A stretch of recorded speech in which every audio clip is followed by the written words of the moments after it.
Olá, graça e paz, tudo bem com você? Melhor dizendo, vocês? Espero que sim.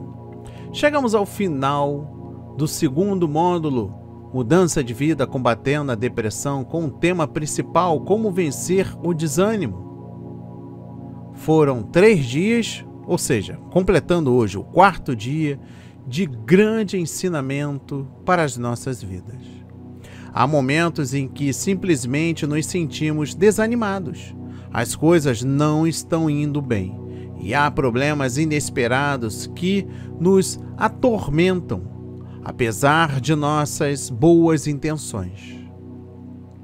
Tentamos avançar em uma área da nossa vida, mas caímos e nos perdemos, e tudo isso inevitavelmente nos faz desanimar. Como então podemos superar o desânimo? Neste propósito de 4 dias, sendo hoje o último, 4º e último, você descobrirá, melhor dizendo, já descobriu, para a honra e a glória do Senhor. Amém? E nesta noite eu trago somente um versículo para meditarmos. Está em Filipenses capítulo 2, versículos 12 e 13. A palavra do Senhor diz assim: pois, amados meus, como sempre obedecestes, não só na minha presença, porém muito mais agora, na minha ausência. Desenvolvei a vossa salvação com temor e tremor, porque Deus é quem efetua em vós tanto o querer como o realizar, segundo a sua boa vontade. Vamos agradecer ao Senhor por esta linda palavra para este último dia deste grande propósito em orações, mudança de vida combatendo a depressão. Senhor, meu Deus e meu Pai, muito obrigado, Senhor, pelo seu infinito amor, pela sua infinita misericórdia.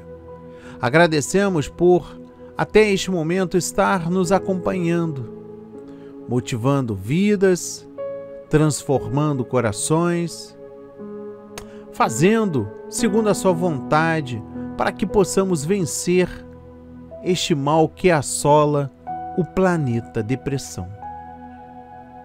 E através do combatendo este mal, com o tema de hoje, o desânimo, que é um tema de suma importância, vamos nos edificar, aproveitar essa sabedoria que está nos concedendo. Em nome de Jesus oramos e agradecemos para todos sempre. Amém e graças a Deus. Meu irmão e minha irmã, trago o último tema deste módulo, 2º módulo, motivação sobrenatural. Estamos dentro da vontade do Senhor, baseado no exemplo de Cristo. Paulo continua suas recomendações aos crentes em Filipos. É uma questão de coerência e de obediência à vontade divina. Desenvolver a salvação significa aqui esforçar-se ao máximo para viver de forma coerente com a obra de Deus, e isto com temor e tremor, em um profundo respeito e uma profunda obediência ao Deus que continua ativo, influenciando o nosso agir e o nosso pensar.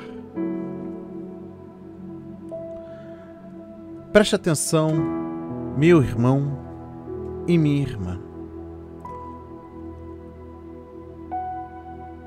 No versículo 12, eu destaco aqui 2 pontos importantes, tá? No versículo 12. O primeiro ponto: operai a vossa salvação. Como crentes salvos pela graça, devemos concretizar a nossa salvação até o fim. Se deixarmos de fazê-lo, nós a perderemos. Primeiro, não desenvolvemos a nossa salvação por meros esforços humanos, mas por meio da graça de Deus e do poder do Espírito Santo que nos foram outorgados. Segundo, A fim de desenvolvermos a nossa salvação, devemos resistir ao pecado e atender os desejos do Espírito Santo em nosso íntimo. Isso envolve um esforço contínuo e ininterrupto de usar todos os meios determinados por Deus para derrotarmos o mal e manifestarmos a vida de Cristo. Sabendo assim, concretizar a nossa salvação é concentrar-nos na importância da santificação. Terceiro, operamos a nossa salvação, chegando cada vez mais perto de Cristo, e recebemos seu poder para querer e efetuar a boa vontade de Deus. Deste modo, somos cooperadores de Deus para a nossa completa salvação no céu. Como eu lhe disse bem no início, em Filipenses 2, versículo 12, nos diz: ponham em ação a salvação de vocês com temor e tremor. Eu trouxe outra versão da Bíblia para ficar muito claro para a sua vida. Este versículo é frequentemente interpretado incorretamente. Veja que ele não diz: ponham-se em ação para a salvação de vocês. Não podemos trabalhar para a nossa salvação. Isso é a graça de Deus. O termo ponham em ação poderia ser melhor traduzido como leve-a até o objetivo e complete todo o percurso. A ideia a ser transmitida é aquela de ir a uma mina de ouro sabendo que depois você poderá levar todo o ouro que puder carregar. Você me entende? E não para aqui, em Filipenses 2,13 diz, continua dizendo: pois é Deus quem efetua em você tanto querer quanto realizar, de acordo com a boa vontade dele. Está tudo lá. Temos que levá-la até o objetivo e completá-la, mas é Deus quem trabalha em nós. Saiba disso, hein? Tanto querer quanto o finalizar, de acordo com a boa vontade dele. Existe a nossa parte e a parte de Deus. O que precisamos todos os dias é estar cheios do Espírito Santo. É isso que importa para que não venhamos a desanimar. O Senhor deseja nos encher do seu Espírito sempre, porque Ele sabe que a única maneira que temos para ir até o fim como cristãos, é com a ajuda diária do Espírito Santo. Sozinhos, nós não vamos chegar a lugar nenhum. Não vamos. Olha só, Deus é o trabalhador decisivo aqui, nessa história. Quando eu falei para vocês, motivação sobrenatural, é sobre isso. Ele quer e Ele realiza segundo a sua boa vontade. Mas crer nisso não torna os cristãos passivos. Isso os torna esperançosos, ativos e corajosos. A cada dia há um trabalho a ser feito em nosso ministério especial. Esse ministério somos nós, o nosso coração. Paulo ordena que nos oferecemos a fazê-lo. Quantas vezes eu já ofereci espaços aqui para alguns irmãos e irmãs que desistiram. Porém, ele nos diz como realizá-lo no poder da graça futura. Creia na promessa de que, nesse dia, Deus estará efetuando em você o querer e o realizar segundo a sua boa vontade. Deus está ouvindo a sua oração, meu irmão, minha irmã. É o próprio Deus, ao conceder graciosamente cada momento que traz o futuro ao presente. Saiba disso. Não é a gratidão pela graça do passado que Paulo enfatiza ao explicar que como ele trabalhou muito mais do que todos os outros, é uma nova graça para cada nova conquista em seu trabalho missionário. O poder da graça futura é o poder do Cristo vivo, não Cristo morto, como dizem aí que Cristo está morto. Isso é mentira, isso é uma blasfêmia. Sempre presente Ele está para trabalhar por nós em cada momento futuro em que entrarmos. Assim, quando Paulo descreve o efeito da graça de Deus que estava com ele, diz: não ousarei decorrer sobre coisa alguma, senão sobre aquelas que Cristo fez por meu intermédio, para conduzir os gentios à obediência por palavra e por obras. Romanos 15, versículo 18. Olha, meu irmão, minha irmã, portanto, como ele não se atreveria a falar sobre coisa alguma além do que Cristo havia feito por meio do seu ministério, e ainda assim, ele de fato falou do que a graça fez por meio do seu ministério. Isso deve significar que o poder da graça é o poder de Cristo. Isso indica que o poder que nós precisamos para o ministério de amanhã é a graça futura do Cristo onipotente, que sempre estará presente por nós, disposto a querer e a realizar segundo a sua boa vontade. Está entendendo? Você não vai vencer a depressão se você não buscar Deus de forma íntegra. Você não vencerá os desafios da vida se você ainda potencializar os recursos do mundo. Dinheiro, fama. Isso não agrada a Deus. Isso não traz nada de favor para nós. Preste atenção nestes momentos finais que eu estou me dirigindo aqui. Motivação sobrenatural. O que acontece quando o desânimo parece justificado? Eu falei aqui muito, dei explicações sobre a palavra de hoje. Agora vamos entrar na linha de combate final. O que acontece quando o desânimo parece justificado? Porque nós temos justificativa para tudo, correto? Talvez você esteja orando há muito tempo. E quando digo muito tempo, é realmente muito tempo, para que algo mude. Talvez seja uma mudança de alguém que você ama, ou talvez seja uma mudança que deve acontecer em você. Mas com o passar do tempo, você perdeu a esperança. É quando precisamos de uma dose especial do que chamo de motivação sobrenatural. Eu costumo ser uma pessoa que desanima. Não é tão fácil quanto antes, mas a tendência está aí. O cenário atual nos empurra a ladeira abaixo. Mas preste atenção. Em uma outra versão, tá?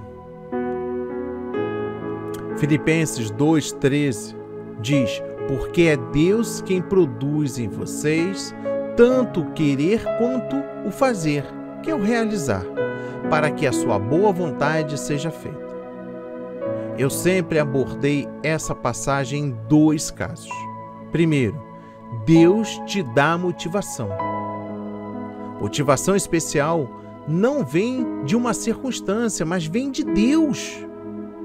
É fácil ser otimista quando os negócios estão indo bem, mas o que acontece quando seu cônjuge não quer mudar? Deus pode motivá-lo de uma maneira especial a perdoar. Pode dar à sua alma desanimada respiração, mesmo que você sente impossível de alcançar. Deus coloca em você um desejo sobrenatural de realizá-lo. O segundo ponto, Deus te dá disciplina. A segunda parte do versículo diz que Deus lhe dá o que fazer. Ou seja, não apenas a motivação, mas a disciplina para fazer o que você deve fazer. Dá a você o poder e o poder de fazê-lo. Pense em um mau hábito que você sente que não pode vencer. Deus lhe dá o poder de se libertar. Acredite, dá. Deus, quando quer, ninguém consegue impedir. A motivação sobrenatural de Deus o ajudará a manter o fogo vivo. Se lembra que nós falamos no primeiro dia sobre o fogo? Então, se voltarmos à nossa analogia inicial, primeiro falamos sobre fé, que foi o segundo dia. Fé igual a oxigênio. O segundo, relacionamento com Jesus, o combustível, que foi o terceiro dia. E hoje estamos falando sobre terceiro ponto aqui, né? Hoje é o último, quarto dia, motivação sobrenatural, calor. Olha, se este propósito foi encorajador para você, compartilhe com alguém que precisa. Isso é importante para a obra de Cristo. E se foi uma bênção em sua vida, considere apoiar nosso projeto a continuar a trazer temas importantes para a operar os milagres, sobretudo para aqueles que ainda não conhecem o nosso Deus vivo. E eu encerro este quarto dia com a seguinte mensagem para a sua vida. A palavra de Deus traz libertação e não legalismo, promessas e não leis, e orientação para uma vida abençoada e não condenação. Muitos se esforçam para seguir um estilo de vida cristão, mas não são felizes porque se fixam em regras em vez de se basearem num relacionamento com Deus. Se você está se arrastando, crendo que tem de ler a Bíblia, tem de orar, tem de caminhar no fruto do Espírito, eu encorajo a parar de pensar que tem de fazer algo. Você descobrirá que Deus lhe dará a graça para querer fazer as coisas que levam a uma vitoriosa vida nele. A palavra de hoje foi semeada em corações quebrantados para a honra e a glória do Senhor. Receba esta palavra de vitória para a sua vida, em nome de Jesus. Senhor, meu Deus e meu Pai, chegamos ao último dia deste grande módulo, falando sobre mudança de vida, combatendo a depressão. Em nome de Jesus, que sejamos curados desta enfermidade, assim como carregou muitos para o precipício. Mas a palavra de hoje é uma palavra que liberta, que opera milagres sobre a nossa vida. Muito obrigado, Pai, por até aqui o Senhor está nos sustentando. Eu declaro vitórias, Pai, para aqueles que estão lutando contra a depressão, para que venham a vencer e testemunhar o grande agir sobrenatural. Em nome de Jesus, amém e graças a Deus.